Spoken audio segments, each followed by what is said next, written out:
Have you ever considered enrolling in a total immersion program to learn a foreign language? What would it be like to spend 100% of your time focused on learning a language? What would it be like to have to speak Italian 24/7?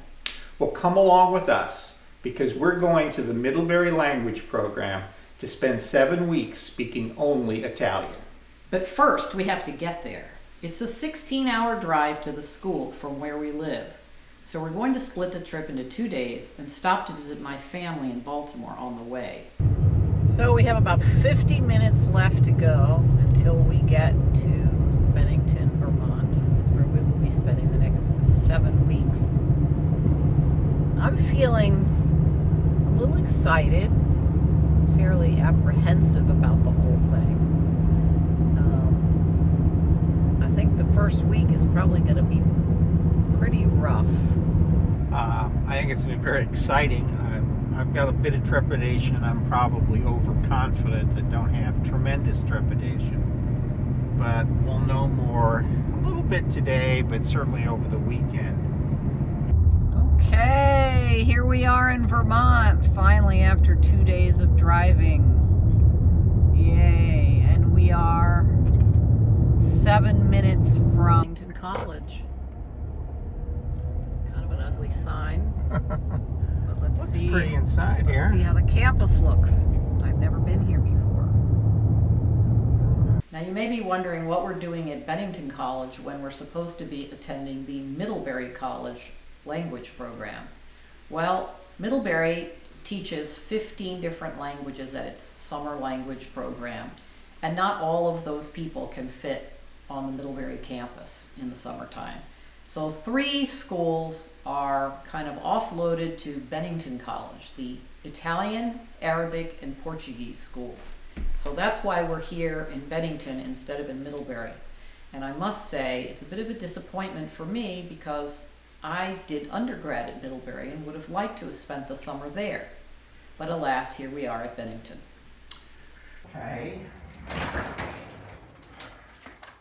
Okay, I'm not gonna lie. This room is a dump and this dorm is a total dump. Nah, it's not that bad. So we're here, finally. Time for us to live in a dorm room again after almost 50 years. It's pretty Spartan. The building looks a bit run down. So we've got almost to the point where we can't speak English anymore. We have to sign something that says it's time for us to be done with that. And we're interested to see how much Italian we can learn in the next 7 weeks and see if we can speak a lot better when we're done. All right, well, wish us luck. So all our meals are eaten in the dining hall. The Portuguese and Arabic students are eating in another room, and the Italian students all eat together in the front room.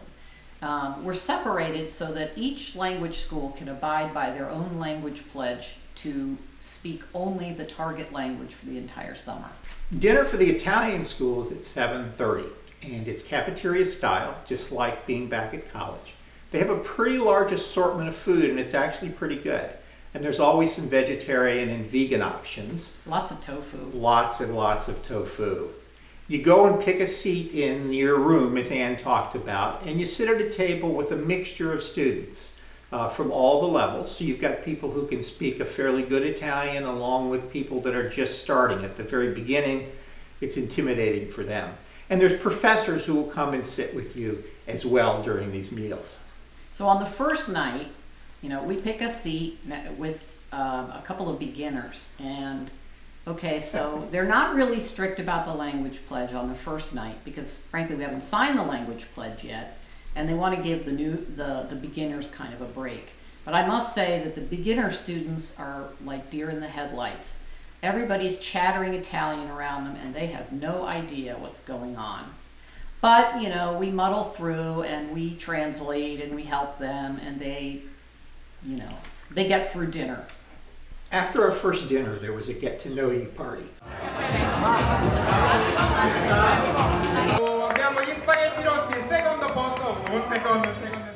There were about 55 of us in the 7-week immersion program, and then there are about 30 students in a graduate program. And generally they're separate. This event was just for the 7-week immersion students. And you do have a chance to interact with the graduate students at meals and other times.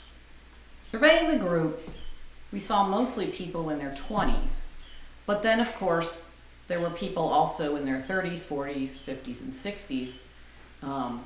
Despite the age variation, everyone seemed to get along just fine, and we felt very accepted by the young'uns.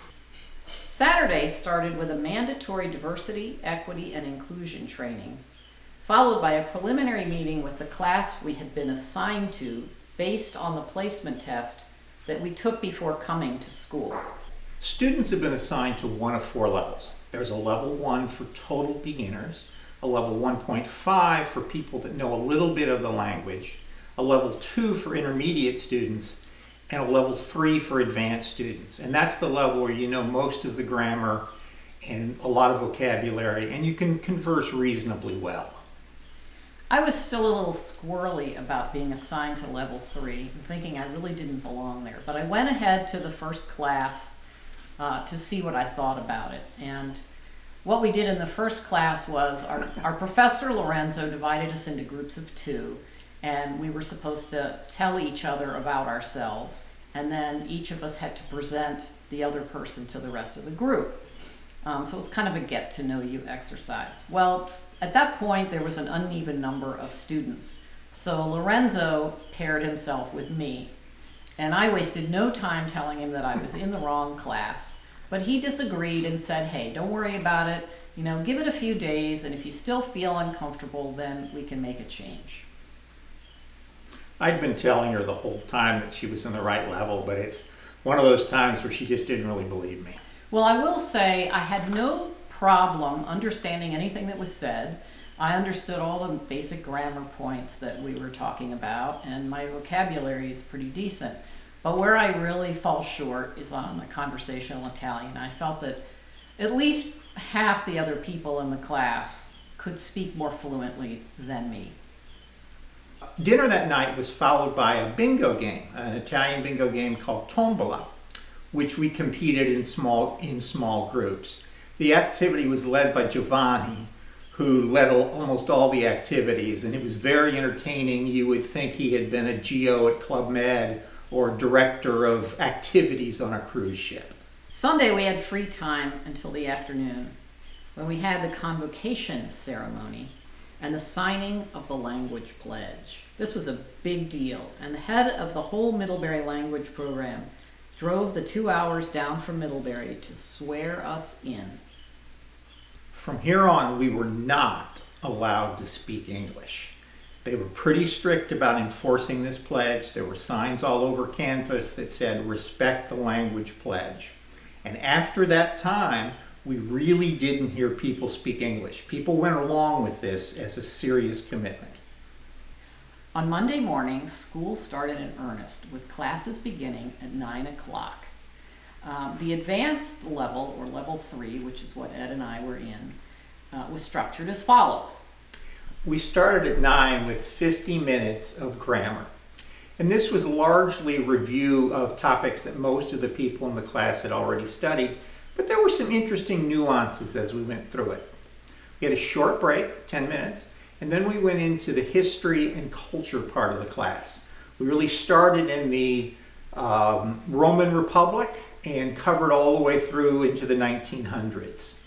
After that, we had a longer break, a half an hour, and then did our most demanding section, which was the literature section. And there we did a lot of medieval poetry at the beginning. Dante is a huge focus of that, and we talked about his impact on Italian culture. After that class was over at 12:30, we had a break for an hour, then we had lunch. Lunch was 1:30 to 2:30, and then we had a conversation class. And in the conversation class, we talked about a variety of topics about everyday life and culture in Italy, and some about the books and movies that we were watching and reading. We had one teacher for grammar, history, and literature, and he is a very experienced professor who teaches in Torino, in Italy. And our other teacher for conversation was a doctoral student at Indiana University, although he is a native Italian speaker. We really liked both of our teachers, and we thought they were really great. After the conversation class ended at 3:30, you had what you could call free time, or sort of a little bit of unallocated time, where you could do a recreational activity like play volleyball or soccer. In fact, there were games against the Portuguese and Arabic schools, or go for a walk, or go for a swim. One of my big frustrations was that I brought all my pickleball equipment with me to language school, but I couldn't really find many people to play with me. Anne was really disappointed. We tried to put together a clinic and get some people to start, and we had a little bit of success, but it never really caught on with the students in the Italian school. Bummer. 4 times a week we had grammar homework. We would read in our al dente grammar book and do some exercises. In addition, we read 2 novels during the course of the summer. Well, actually one wasn't a novel, but anyway. And so we had to read 10 to 20 pages of these books every night so that we could complete the books on time. 2 days a week we had a history section where we had to read 5 or 6 pages out of a history book and then develop some questions for the other students in the class based on that material. 2 days a week also we had a section about modern Italian culture, and the basis for that was a movie called La Meglio Gioventù, which talks about and it follows an Italian family in many ways from the 1960s up until the 1990s. And you see a lot of changes in Italian society over that period of time. We also had homework for our conversation class. A couple of times a week we had to do role plays and videotape them.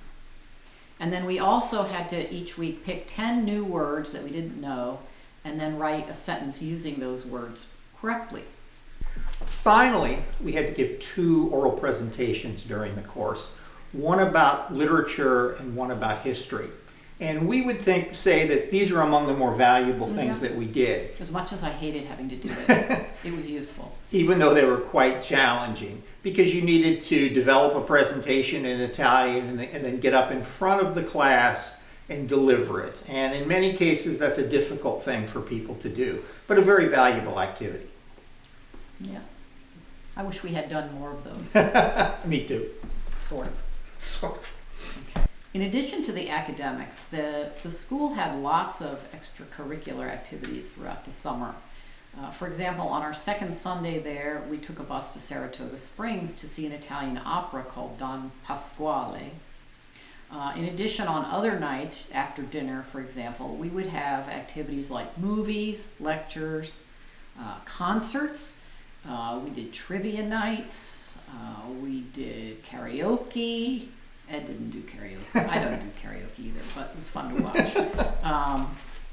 And what else? We had a painting class. We had a couple of cooking classes. So there was always something going on at night after dinner, assuming you had your homework done. You know, Anne mentioned that there were some lectures, and some of them I found very interesting. One of the professors there is one of the worldwide experts on organized crime. And he did a couple of programs about the mafia and the other criminal organizations in Italy, and I found those fascinating. On the other hand, some of the lectures were very academic and were either uninteresting or difficult to follow for those of us who were not very advanced in our Italian. I think they were mostly for the graduate students. Yeah, and I can only imagine that the beginner level students had no idea. I don't think they bothered to even go to those lectures because they wouldn't have had a clue what was going on. Agreed. After the evening's activities, it was time to go to bed, go to sleep, and get up and do it all over again. Now, as for the weekends, we mostly had the weekends off because, of course, we had plenty of homework. Though the school did run buses to Williamstown, Massachusetts, and Manchester, Vermont on both Saturday and Sundays, I think. We never did one of those buses. Let me tell you a little bit about our particular class. There were 16 of us in our level 3 class, which was too many. 8 would have been a more appropriate number, and at some of the other levels they were closer to having 8 students. In our class, there were 7 current college students who were taking the course for credit, and they got 2 semesters of credit. Then there were 4 people in their 20s, one of whom was a graduate student, and the other 3 were taking it because of their Italian heritage. And then there were 5 of us who were retired, who were taking it largely to improve our Italian conversation. At the end of the summer, we had final exams and papers due, followed by a drama performance by the theater group and a talent show. And then on the last night, we had a fancy dinner party followed by dancing, which was a lot of fun, and everybody really let loose. And at that event, they did let us speak English, so we were able to converse in a little bit more depth with some of the students than we'd been able to do previous to that night. Okay, so there you have it. So the big question is, was the program worth the 7 weeks we spent and the thousands of dollars we spent? Stay tuned for our next video where we will give an honest and uncensored evaluation of Middlebury's Italian Language School. Now, potential future students, do you have any questions? If you do, put them in the comments below and we'll do our best to give you a good answer to them. If you like this video and found it useful, please give us a thumbs up and hit the subscribe button so you can get notified of our future videos. Ciao for now. A presto!